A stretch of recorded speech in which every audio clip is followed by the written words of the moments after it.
Derogatory था। कहने का मतलब बहुत पॉजिटिव वे में इसका यूज नहीं करते थे।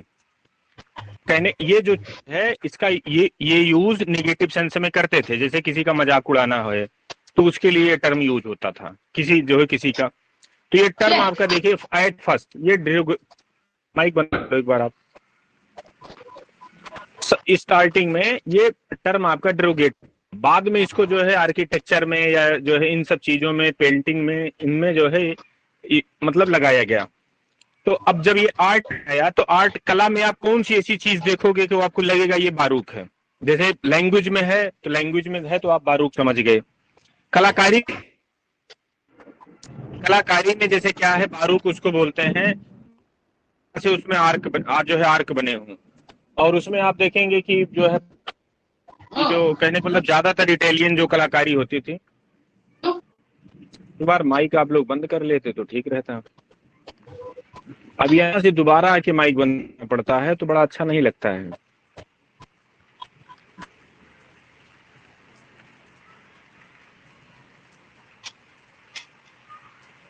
चलो ठीक है। तो इसमें अब आपको नोट क्या करना है, नोट ये करना है कि अब आप लिटरेचर पढ़ रहे हो तो इसको लिटरेरी टर्म जो है लिटरेचर के एंगल से देखेंगे। अब देखिए आपकी असल जो है यहां से शुरू होती है। एक मिनट जरा रुकना आप।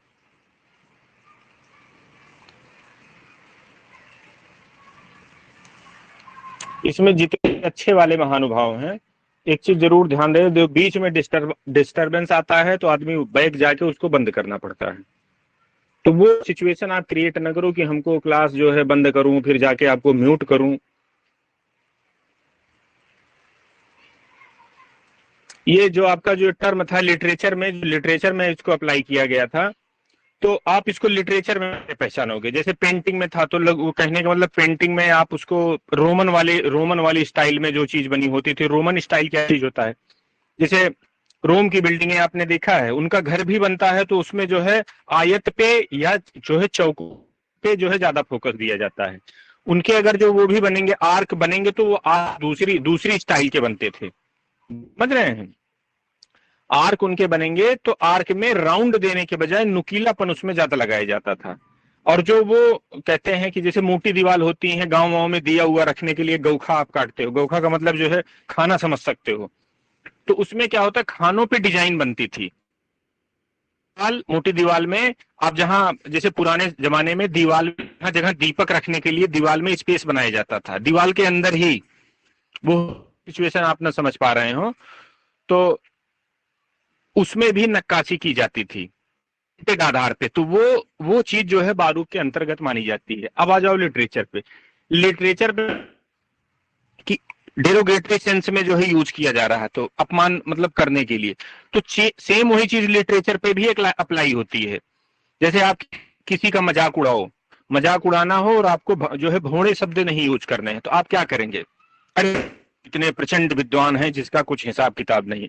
मतलब अब ये जो तुमने प्रचंड शब्द यूज किया, या कुछ ऐसे शब्द जो संस्कृत के होते हैं जो सिर्फ धर्म मतलब वो कहने का मतलब प्रीस्ट लोग ही या इनको जो धर्म गुरु लोग ही यूज करते हैं, सेम उसी टाइप के शब्द जो है इंग्लिश लिटरेचर में भी होते हैं। तो उनको क्या बोलते हैं, एलाबोरेटेड, वो आपके फॉर्मल स्टाइल वाले होंगे, स्टाइल के वर्ड होंगे। दूसरी चीज मैग्निलोकेंट, ये आडंबरपूर्ण शब्द होते हैं, समझ रहे हैं। जैसे प्रचंड क्रोध, तो हम कहेंगे बहुत क्रोध, तो बहुत ज्यादा क्रोध कहने के बजाय हम लोग हिंदी में क्या कहेंगे, प्रचंड क्रोध, समझ रहे हैं।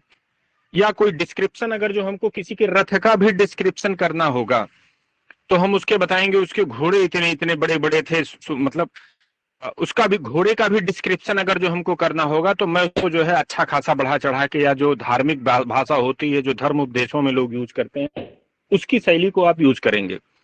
लेकिन आप धर्म देने के लिए नहीं कर रहे हैं, आप नॉर्मल चीजों के लिए कर रहे हैं। तो ऐसी लैंग्वेज अगर जो आप नॉर्मल लिटरेचर में यूज करते हैं तो वो इनसे रिलेटेड आपका जो है ये एक एक्टिविटी होती है। तो ये वो चीज बारूक आपकी मानी जाएगी। आप बात समझ रहे हैं। अब ये चीज तुमको मिलेगी कहाँ, तो धार्मिक जो है धार्मिक टाइप का लिटरेचर किसने लिखा है, जैसे मिल्टन ने लिखा है, ठीक, पैराडाइज लास्ट, वहां तुमको मिल सकती है।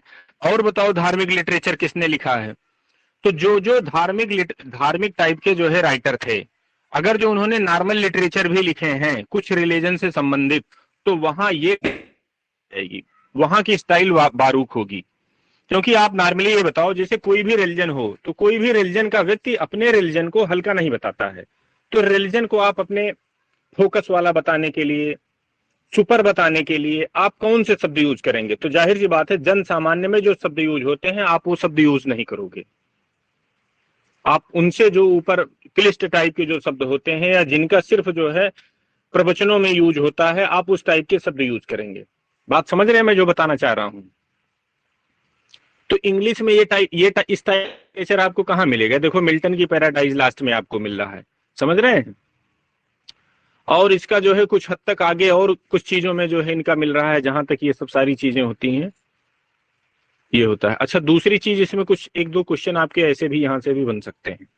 अब जैसे क्या है, ये लाइन आपकी लास्ट वाली बड़ी महत्वपूर्ण है।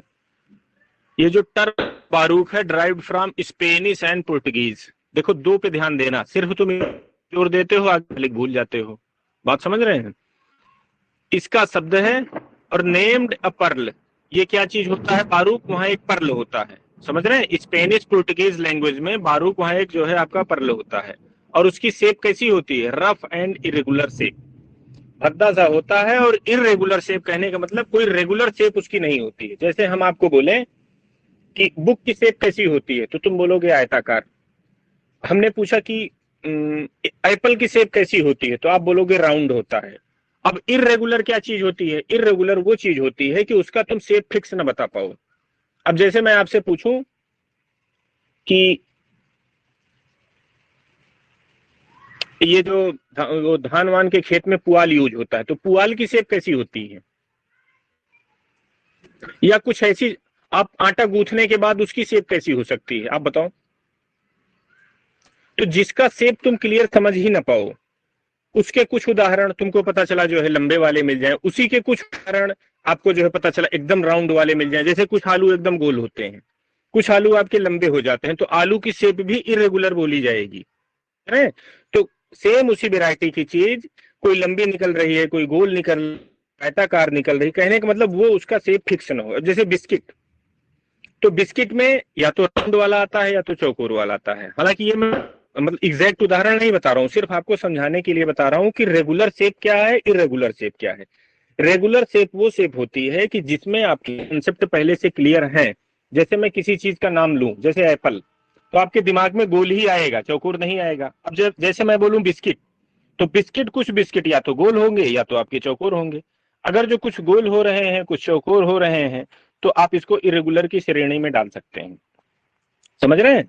लेकिन अगर जो सिर्फ गोल और सिर्फ चौकोर दो ही टाइप के मिल रहे हैं, टेढ़ा मेढ़ा नहीं मिल रहा है, या तो चार चार उसमें जो है वो एंगल होंगे, या तो आपके जो है पूरा एकदम सर्किल होगा, तो इस सिचुएशन को भी आप इरेगुलर नहीं बोल पाएंगे। इरेगुलर क्या होता है? चार होगा, पता चला चार एंगल के बजाय उसमें पांच एंगल निकल गए, छह किसी में छह एंगल निकल रहे हैं। तो जब चीजें फिक्स नहीं है तो वही इरेगुलर है। ये चाहे तुम ओड में अप्लाई करा लो, चाहे आप शेप में अप्लाई करा लो, जहां भी तुम इरेगुलर देखोगे वहां आपको ये चीज जरूर मिलेगी कि उन्होंने कोई सेट पैटर्न फॉलो नहीं किया। अब जैसे काउले, इनको इनके ओड को इरेगुलर ओड बोला गया, तो बताओ इन्होंने क्या एकदम सेट स्ट्रक्चर फॉलो किया जो इसके पहले पिंडार यूज करता था? किसी को पता चला स्टाफ एंटी स्टाफ को इन्होंने एक में कर दिया, किसी में पता चला एक में इन्होंने नहीं किया। कहने का मतलब स्ट्रिक्टली वो चीज अगर जो आप फॉलो नहीं कर पा रहे हो, कोई एक रेगुलर शेप आप नहीं बना पा रहे हैं, आकार नहीं बना पा रहे हैं, तो वही होता है इरेगुलर। ये चीज आपको समझ में आ गई? चलो समझ में आ गई होगी। तो नोट करने वाली चीज क्या थी? बारूक आपका टर्म है, ये स्पेनिश पोर्टुगीज लैंग्वेज से आया है। और ये जो एक होता था पर्ल होता था, तो ये पर्ल किस टाइप का होता था? रफ होता था, देखने में भद्दा लगता था। और इसकी शेप जो है इरेगुलर होती थी, कोई फिक्स शेप नहीं होती थी। गोल है कि गोल ही मिलेगा, लंबा तो लंबा ही मिलेगा, चौकोर तो चौकोर, ऐसा कोई जरूरी नहीं। चलो अब आ जाओ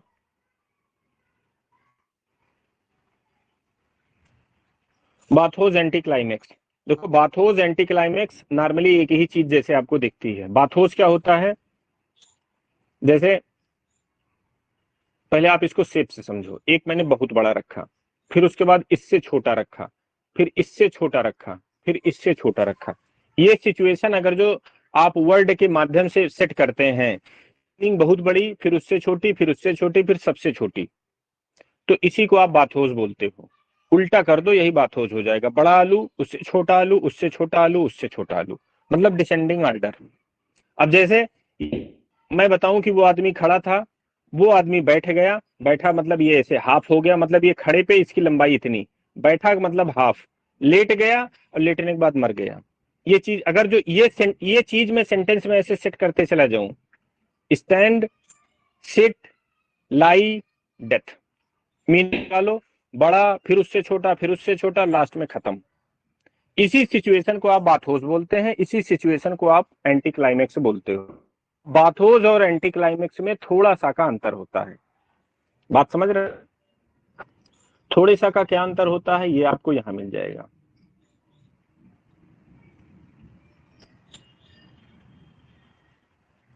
देखो, आपका एंटी क्लाइमेक्स क्या होता है? एंटी क्लाइमेक्स आपका नॉन डिरोगेटरी होता है, समझो। दूसरी चीज क्या है? डिनोट्स ए राइटर्स डेलिब्रेट ड्रॉप। ये चीज ध्यान देना। पहली चीज तो ये जिसके लिए यूज किया जाएगा उसका मजाक नहीं उड़ाएगा, चाहे वो वस्तु हो, चाहे व्यक्ति हो, चाहे सिचुएशन हो, वो उस पर मौकरी नहीं जाएगी। दूसरी चीज क्या होती है? इसको राइटर टेंशन बना के करता है। जैसे मैं एक पोएम क्रिएट कर रहा हूं, मैं पोएम को हैंडल नहीं कर पाया, फिर उसके बाद हमने बड़े छोटे वाले, हमारा मतलब मन में जो है विचार नहीं था, मैं हैंडल नहीं कर पाया। हैंडल न करने के कारण ये सिचुएशन बन गई, विलिंगली नहीं अनविलिंगली ये सिचुएशन बन गई। तो ये सिचुएशन बन गई, मैं इसको हैंडल नहीं कर पाया, इस कारण बन गई। तो जाहिर सी बात है जब ये बनी तो किसी न किसी की ऐसी की तैसी कर देगी। तो इसीलिए बाथोस डिरोगेटरी होता है और एंटी क्लाइमेक्स आपका नॉन डिरोगेटरी होता है। ये राइटर इंटेंशन बना के करता है, और बाथोस जो है राइटर जो है इंटेंशन बना के नहीं करता है। वो राइटर की कमी मानी जाती है। अगर जो आप मैटर को अच्छे से डील नहीं कर पा रहे हो, आप में जो है आप रिम राइम या उसमें जो भी आपको कंटेंट के बारे में या कंटेंट की सेटिंग के बारे में आपको अच्छे से जानकारी नहीं है, वो चीज आप अपनी मतलब टैलेंट की कमी के कारण अगर जो आप गलती कर बैठो, गलती के कारण वो बाथोस वहां पे, वो कहने का मतलब ये वाली सिचुएशन बन जाए, सबसे बड़ा, फिर उससे छोटा, फिर उससे छोटा, फिर उससे सबसे छोटा, लेकिन ये हास्यास्पद ज्यादा होगा, जिसके लिए यूज किया जाएगा उसके लिए पीड़ा ज्यादा देगा। बात समझ रहे हैं? तो अगर जो ये सिचुएशन आप इंटेंशन बना के कर रहे हैं तब तो ये हो जाएगा एंटी क्लाइमेक्स, और इंटेंशन आप नहीं बना के कर रहे हो तो ये हो जाएगा जो है आपका बाथोस। इंटेंशन, एंटी क्लाइमेक्स, और अगर जो आप इंटेंशन नहीं बनाते हैं तो बाथोस। अब अगर जो इंटेंशन बना के किसी चीज को तुम पहले बड़ा, फिर छोटा, फिर छोटा, फिर छोटा, तब तो देखने में वो चीज अच्छी लगेगी। और बिना इंटेंशन बनाए तुम्हारी किसी गलती के कारण, जैसे तुम ईंटे चट्टे चढ़ गए और वो भर भर भर भर गिरना शुरू कर दिया, तो सबसे बड़ा, फिर उसके बाद छोटा, फिर पता चला जो है एक ईंटा आके लास्ट में रुका, तो वो शेप देखने में अच्छी नहीं लगेगी। और तुमने क्या किया कि ईंटे का चट्टा बड़ा, फिर उससे बाद छोटा चट्टा, फिर और छोटा चट्टा, फिर और छोटा चट्टा, और लास्ट में जमीन के बराबर आप उसको ले आए। तो देखने में कोई भी देखेगा कहेगा हाँ यार बढ़िया, मतलब किसी ने अच्छा वर्क किया है। बात समझ रहे हैं? तो दोनों बड़े से छोटे की ओर जाती हैं, लेकिन जो बाथोस आपका होता है वो राइटर की कमी के कारण होता है। वो राइटर हैंडल नहीं कर पाता, इसलिए वो भरभरा के ईंटा गिरने वाली सिचुएशन बन जाती है, और वो भरभरा के जब ईंटा गिरता है तो वो देखने में अच्छा नहीं लगता है। वो आप ऐसे अगर जो शब्दों का यूज करेंगे हो सकता है किसी का अपमान वो कर जाए, लेकिन जो आप इंटेंशन बना के किसी चीज को गिराते हो तो वो ज्यादा देखने में भद्दा नहीं लगता है, बुरा नहीं लगता है, किसी की आत्मा को पीड़ित नहीं करता है। ये चीज सबको समझ में आ गई?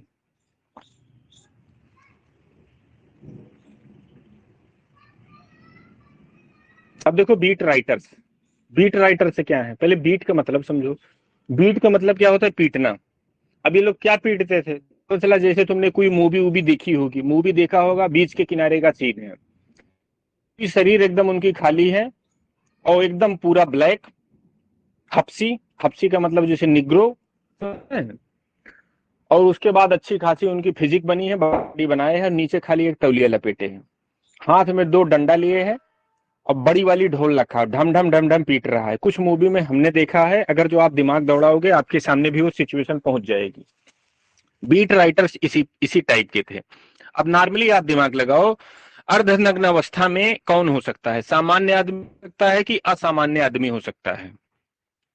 तो असामान्य आदमी होता है। आप बजा भी रहे हो तो बजाने के लिए क्या है कि पागल तो हो नहीं कि तू भट भट भट भट पीटे जा रहे हो, आप उसमें कुछ जो है सुर भी निकाल रहे हो, कुछ ताल भी निकाल रहे हो।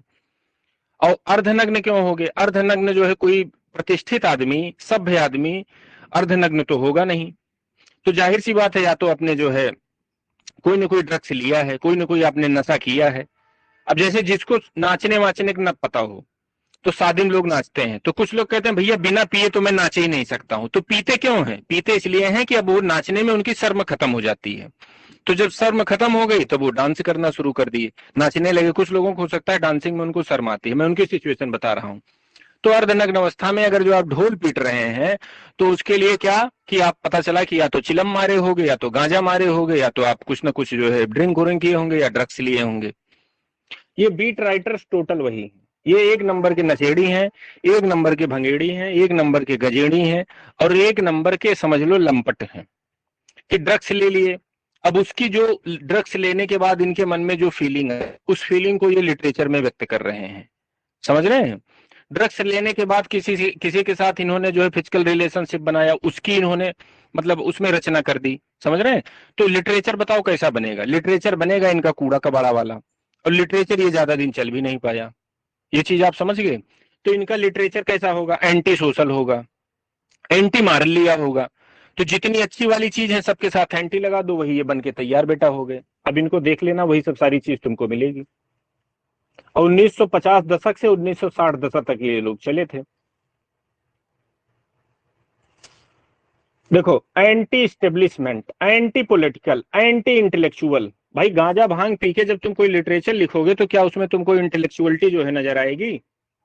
देखो ये अभी कल्चर की इन्होंने ऐसी की तैसी कर दी। समझ रहे हो? मॉरल वैल्यूज की इन्होंने बिल्कुल मारा, ऐसी की तैसी कर दी। समझ रहे हैं? सेल्फ एक्सप्रेशन, सेल्फ एक्सप्रेशन के नाम पे चला कि अपनी पत्नी वाली जो पत्नी की फीलिंग होती है वो पूरा पता चला बाजार में उसको बताने। सेल्फ रियलाइजेशन मतलब दारू पी लो के बाद तुम बताओ कि मुझे कैसा रियलाइज हो रहा है, मैं उड़ रहा हूं कि गिर रहा हूं कि धंस रहा हूं। समझ रहे हैं? ये सब लिटरेचर बस इसी टाइप का था। और चले कहाँ परीक्षा में आपसे क्वेश्चन कैसे बनेगा? क्वेश्चन बनेगा यहां से। कब तक चला है? 1950 से 60 दशक तक ये गया। इसका मतलब ये होता है डिकेड। लास्ट में लगा देते हैं तो इसका मतलब डिकेड हो जाता है। ये चीज सबको समझ में आई?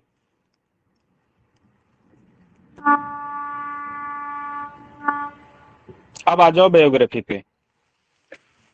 बायोग्राफी चीज होती है, बायोग्राफी वो चीज होती है जैसे एक मैं हूं, ये समझ मैं हूं, और एक है मेरा दोस्त। अब इसका जीवन परिचय मतलब इसने जीवन में क्या किया, कब इसकी शादी हुई, कब बच्चे हुए, तो ये अगर जो खुद अगर जो अपने बारे में लिख देगा तो ये हो जाएगा आटो। आटो का मतलब होता है सेल्फ। ग्राफी का मतलब वो ग्राफ से संबंधित हो जाएगा, लिखा पढ़ी से।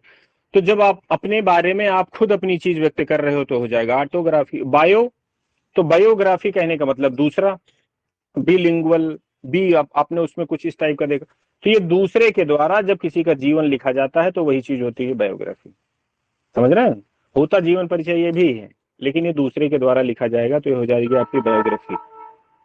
दूसरी चीज, अब इसी बायोग्राफी में देखना आपको कुछ चीजें तुमको जो है मिलेंगी जिनको ध्यान देने की जरूरत है। देखो एक टर्म है हेजियोग्राफीज। हेजियोग्राफीज क्या चीज होती है? ये भी बायोग्राफी होती है, लेकिन किसकी होती है? क्रिश्चियन सेंट्स की। कैसी? Stylised life. तो संत की जो लाइफ होती है कि सुबह उठना है, सुबह उठने के बाद जब तुमको ठंडी लग रही है तो लेकिन वो धर्म के प्रति कटबद्ध हैं। सुबह 4 बजे जो है उनको गुरुजी को स्नान कर लेना है, गुरुजी स्नान कर लेंगे, उसके बाद 1 घंटे भगवान का पूजा करेंगे। पूजा करने में तुमको बताओ मेहनत लग रही है कि नहीं लग रही? लग रही है। फिर उसके बाद क्या है? उसके बाद धर्म के और कोई काम होते हैं, जैसे पुस्तकें, पूजा करने के बाद भगवान का फिर अध्ययन पे बैठ गए। फिर उसके बाद अब उनका जो नाश्ता पानी का जो भी, कहने का मतलब धार्मिक दिनचर्या का वर्णन किसी संत महापुरुष की जब आप करते हैं तो उसी को बोला जाता है हेजियोग्राफी। और स्पेशली कौन से? Christian cents. भाई इंग्लिश आप पढ़ रहे हैं, इंग्लिश लिटरेचर टोटल ब्रिटेन से संबंधित है। वहां की जो है मेन रिलीजन क्या है? जो है क्रिश्चियनिटी ही तो है। तो इसीलिए यहाँ पे क्रिश्चियनिटी का जो है जिक्र किया गया है। और स्टाइलाइज्ड कैसे हो जाएगा? भाई अगर जो किसी आप धार्मिक पुरुष की उसकी जो है दिनचर्या लिखेंगे तो उसकी गड़बड़ चीज तो आप लिखोगे नहीं। उनकी जो कहने का मतलब समाज के सामने प्रस्तुत करना है अच्छी चीजें, उन्हीं चीजों का आप वर्णन करेंगे। बात समझ रहे हैं? तो हेजियोग्राफीज का मतलब अगर जो समझ में आ गया हो तो बहुत अच्छा, नहीं समझ में आ गया हो तो बस इतना याद रखना, हेजियोग्राफीज बराबर stylize life of Christian saints, बस। चलो नेक्स्ट देखो। अब देखो यहाँ क्या है, ऑटोबायोग्राफी। ऑटोबायोग्राफी जानते हैं मतलब बायोग्राफी रहेगी लेकिन ऑटो रहेगी, मतलब जीवन परिचय रहेगा लेकिन खुद के द्वारा लिखा गया। जैसे मैं अपना जीवन परिचय लिख रहा हूँ खुद का, तो वो ऑटोबायोग्राफी हो रही है। आप अपना जीवन परिचय लिख दें वो ऑटोबायोग्राफी हो जाएगी, लेकिन मैं आपका जीवन परिचय लिखूं तो ये बायोग्राफी हो जाएगी। उसमें से ऑटो खत्म कर देना, ऑटो का मतलब सेल्फ। अभी देखो इसी में ऑटोबायोग्राफी में एक चीज आती है मेमायर। देखो कितना सेट वे में इस बुक में लिखा गया, इसकी खूबसूरती जरा आप देखना। खूबसूरती क्या, देखो बायोग्राफी, बायोग्राफी दूसरे के द्वारा लिखी जा रही है, ठीक। तो दूसरे के द्वारा जब लिखी जा रही है तो बायोग्राफी के गुण वाला ये भी है, हेजियोग्राफीज। ये भी जो है अगर जो परीक्षा में पूछा ऐसे पूछ, व्हाट इज हेजियोग्राफी, बायोग्राफी की ऑटोबायोग्राफी, तो ये बायोग्राफी है। आपने इसको बायोग्राफी के चैप्टर में पढ़ा है, देख रहे हैं कि नहीं देख रहे हैं? हेजियोग्राफीज का मतलब सिर्फ इतना ही मत समझ लेना, ये तो इसका पर्टिकुलर नॉलेज हुआ, लेकिन है ये ब्रांच किसकी, बायोग्राफी की, ये तो कुछ भी बन सकता है। तो इससे रिलेटेड था तो इसने इसको देखो इसमें इसने जो है समाहित कर दिया है। अच्छा, अब ऑटोबायोग्राफी से संबंधित जितने भी टर्म रहेंगे वो देखना ऑटोबायोग्राफी वाले चैप्टर में ही आएंगे। अब ये आप देखना नीचे जरा, अब यहां आपका ऑटोबायोग्राफी शुरू, ये देखो है। अब ऑटोबायोग्राफी का ही पार्ट है मेमायर, ऑटोबायोग्राफी का पार्ट है डायरी, ऑटोबायोग्राफी, और इसी डायरी को आप जनरल बोलते हैं। ये सब इसके पार्ट है, तो ये इनके चैप्टर में इसने लिखा है। के अलावा जितनी भी बुक आप पाएंगे इस स्तर की बुक, मतलब इस टाइप से लिखने वाली बुक कि जो टर्म जिससे रिलेटेड हैं वो सिर्फ आप इसी बुक में पाएंगे। बाकी और जितने, चाहे कडेन की ले लो चाहे क्रिस बाल्टिक की आप ले लो, वहां अल्फाबेट के लिए दिया गया है। अब जैसे मेमायर, तो मेमायर वहां ए वाले में आपको नहीं मिलेगा, वो आप पढ़ते पढ़ते जब एम पे पहुंचेंगे तब वहां आपको मेमायर मिलेगा। या अगर जो ऑटोबायोग्राफी में मेमायर का जिक्र भी किया जाएगा तो बहुत थोड़ा सा, आप उसको ऐसे नहीं समझ सकते हो। तो ऑटोबायोग्राफी मतलब आप समझ गए। अब मेमायर क्या चीज होता है, कहने का मतलब आप ऑटोबायोग्राफी लिख रहे हो लेकिन मेमोरी के आधार पर, मतलब ऑटोबायोग्राफी आपने लिखा, कुछ चीजें आपकी मेमोरी में जो रियल इंसिडेंट थी वो मेमोरी में फंसी हैं।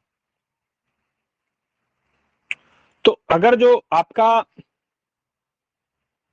अब ये देख लो ये लाइन आपका सब क्लियर कर देगा। डेवलपिंग सेल्फ, खुद को तो डेवलप आप कर, but on the people and events that author has known or witness. कहने का मतलब कुछ ऐसी, खुद को आप डेवलप कर रहे हो लेकिन आप उसमें कुछ ऐसी चीज का आप वर्णन कर रहे हो कि जिसके या तो आप गवाह बने हो, जिसको आपने आंखों से देखा है या आप उसके बारे में जानते हैं। उन चीजों का जब आप करते हो तो ये चीज कहाँ, जैसे किसी का आप गवाह बने हो, कोई मेला आप देखे हो, उस मेले का वर्णन आप जीवन परिचय में किया, या कोई ऐसी इंसिडेंट बंधी, जैसे मान लो कोई जो है कहीं पे मारपीट हो गई, वो मारपीट आपने आंखों से देखा, तो आंखों से आपने देखा तो आपकी मेमोरी में फीड है। मेला आपने देखा तो वो मेला आपकी मेमोरी में फीड है। तो ये चीज मेमोरी में फीड होने के कारण इसीलिए इसको मेमायर बोला गया। और मेमायर क्या है, ऑटोबायोग्राफी का ही एक पार्ट है। आप ऑटोबायोग्राफी लिखेंगे तो उसमें मेमायर की जरूरत पड़ेगी। बात समझ रहे हैं? फिर डायरी, आप डायरी का मतलब पहले ये समझो, डायरी का मतलब आप अपनी व्यक्तिगत जो है दिनचर्या को इजी बनाने के लिए या सेट चीजें आपकी होती जाए उसके लिए आप एक डायरी यूज करते हो। समझ रहे हैं? ये देखो यहाँ लिखा है, इसको आप प्राइवेट डायरी भी बोलते हो या डायरी बोलते हो या जनरल भी इसको आप बोल सकते हैं। अब ये क्या चीज होती है जरा देखना आप, फिर से रुको इसको साफ करें। इसमें सारी चीजें लिखी हैं। डायरी जनरल क्या है, देखो डे टू डे रिकॉर्ड, मतलब आज जैसे सोमवार है कल मंगलवार है, समझ रहे हैं, ऐसे बढ़ता चला जाएगा। तो इसमें डे टू डे रिकॉर्ड रहेगा, मतलब संडे तो संडे के बाद फिर मंडे भी तुमको जो है, अगर जो वो डायरी है या जर्नल है तो संडे को मिलेगा। जैसे आज 12 तारीख है तो 12 के बाद फिर तुमको 13 तारीख का भी वर्णन मिलेगा, 13 के बाद फिर 14 तारीख का वर्णन मिलेगा। कहने का मतलब ऑटोबायोग्राफी का वो हिस्सा जिसमें आप डे टू डे रिकॉर्ड दो, किसकी, इवेंट्स ऑफ वंस लाइफ। भाई ऑटोबायोग्राफी में है तो वंस लाइफ ही तो होगा, खुद के जीवन के बारे में आप वो इवेंट प्रस्तुत कर रहे हैं जिसका हर एक दिन के इवेंट आपको याद है कि 24 को मैंने ये किया था, 25 को जो है ये हुआ, और 26 को हमारे पापा आए थे, जूते से हमको मारे थे, और 27 को फिर वही जूता वो पहन लिए थे। बात समझ रहे हैं? तो ये डे टू डे रिकॉर्ड जो आप मेंटेन कर रहे हैं, ये कर तो आप ऑटोबायोग्राफी रहे हो, लेकिन ऑटोबायोग्राफी में भी फर्दर ये क्या चीज हो गई, डे टू डे रिकॉर्ड, तो ये पता चला तुम्हारी डायरी हो गई, तुम्हारा जनरल। मेमायर क्या है? मेमायर में वो चीज आपको सिर्फ याद रहती है, मेमोरी के बेस पर। जैसे कोई इवेंट आपने देखा, अब बताओ उस इवेंट में तुम शामिल हुए, तो जब उस इवेंट में आप शामिल नहीं हुए तो आप उसको ऑटोबायोग्राफी बोल क्यों रहे हो? तो ऑटोबायोग्राफी आप इसलिए बोल रहे हैं कि वो उसके आप गवाह बने हैं, आपने उसको अपनी आंखों से देखा है, वो चीज आपको याद है, उसमें आप हो सकता है शरीक न भी रहे हो तब भी वो चीज आपको पता है। बात समझ रहे हैं? आप उसमें भले शरीक न हो, लेकिन आप उसके गवाह तो बन रहे हैं, आप आंखों देखा वर्णन कर रहे हैं। तो मेमोरी ये चीज होती है।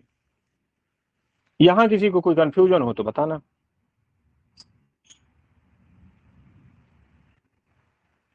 अब आ जाओ स्पिरिचुअल ऑटोबायोग्राफी में। अब स्पिरिचुअल ऑटोबायोग्राफी तुम नाम देख के ही समझ सकते हो क्या हो सकती है। पहली चीज, अपने खुद के बारे में लिखोगे, ठीक। अब ये स्पिरिचुअल कैसे बनेगा? स्पिरिचुअल कोई चीज तब बन जाती है जब उसमें आप स्पिरिट जोड़ देते हो।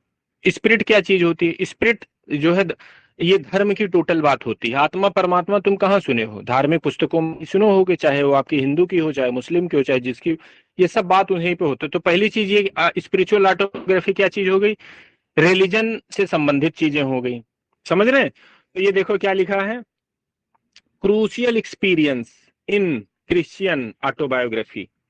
कहने का मतलब क्रूशियल एक्सपीरियंस जो क्रिश्चियनिटी के जो कुछ, कहने का मतलब रिचुअल्स होते हैं, या उसकी कोई जो है आप धार्मिक दिनचर्या बोल सकते हैं, या धार्मिक उसके कुछ अनुभव हो सकते हैं, उस चीज का अगर जो आप वर्णन करते हैं तो वो आप स्पिरिचुअल ऑटोबायोग्राफी होती है। इसमें किसी को कुछ पूछना है? आपके मन में कुछ शंका आया कि नहीं आया? क्या है, समझ नहीं आई। क्रूशियल एक्सपीरियंस, ये इसके मीनिंग क्या होगी? क्रूशियल एक्सपीरियंस का मतलब ये होता है कि जैसे आप बड़ी टेंशन में थे, की शरण में गए, आपको आराम मिल गया, ये क्रूशियल, यही क्रूशियल एक्सपीरियंस है। आप बड़े, कहने का मतलब खुशी मूड में हैं, कुछ धर्म की ऐसी चीज हुई कि पता चला आप जो है उसमें डिस्टर्ब हो गए, यही है क्रूशियल एक्सपीरियंस। और इसी एंग्विश माइंड, कहने का मतलब जो आपकी एंग्विश माइंड है, ये जो मन में क्राइसिस आती है कि मन में तुम्हारी बड़ी उलझन है, लेकिन गुरु जी के पास आप गए या यीशु के शरण में आप गए, तो क्या हो गई? रिकवरी हो गई। तो जब ये रिकवरी हो गई तो इसी को कन्वर्जन बोला जाता है। कन्वर्जन जो आपका टर्म है ये ऑटोबायोग्राफी से रिलेटेड है। फिर कि और किससे रिलेटेड है? इसके बाद स्पिरिचुअल ऑटोबायोग्राफी से रिलेटेड है। स्पिरिचुअल ऑटोबायोग्राफी का नेसेसरी एलिमेंट है कन्वर्जन। कन्वर्जन क्या चीज होती है? पहली चीज, स्पिरिचुअल ऑटोबायोग्राफी वो जो है आपकी जो है ऑटोबायोग्राफी है कि जिसमें आप अपने धार्मिक अनुभवों का वर्णन करते हैं। अब वो कैसे धार्मिक अनुभव रहेंगे कि तुम थे तो बड़े जो है दिक्कत में, तुम्हारे दिमाग में बड़ी उलझन थी, बड़े प्रश्न थे, लेकिन जब से तुम प्रभु की शरण में गए उसके बाद सारे क्वेश्चन तुम्हारे खत्म हो गए, तुमको एकदम मानसिक सुकून मिल गया, तुम्हारी जो मेंटल क्राइसिस थी वो एकदम खत्म हो गई। तो जो ये एक्सपीरियंस, मतलब उलझन से सुलझन, इसी को यहाँ पे इंग्लिश में टर्म दिया गया है कन्वर्जन। बात समझ में आ गई? Yes sir.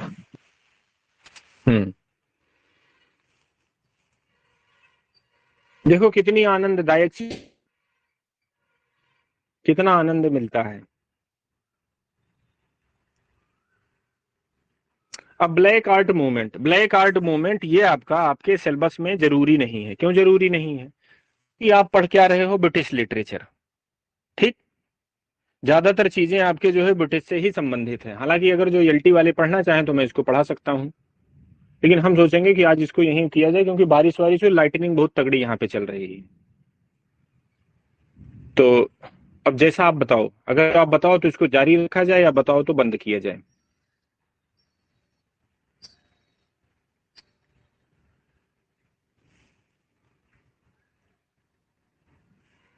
आपको कोई समस्या ना हो तो देख ले, तो बाकी तो नहीं नेटवर्क भी सही लाइटनिंग तो चल रहा दोस्त, नहीं नेटवर्क सही चल रहा है, लेकिन लाइटनिंग बड़ी जबरदस्त हो रही है। अच्छा ये मोबाइल वोबाइल बड़ा कैच करता है, नेट पे टोटल चल है। रहा चलो है। ठीक है, ठीक है, तो बंद कर दीजिए, बंद कर दिए, कोई दिक्कत नहीं।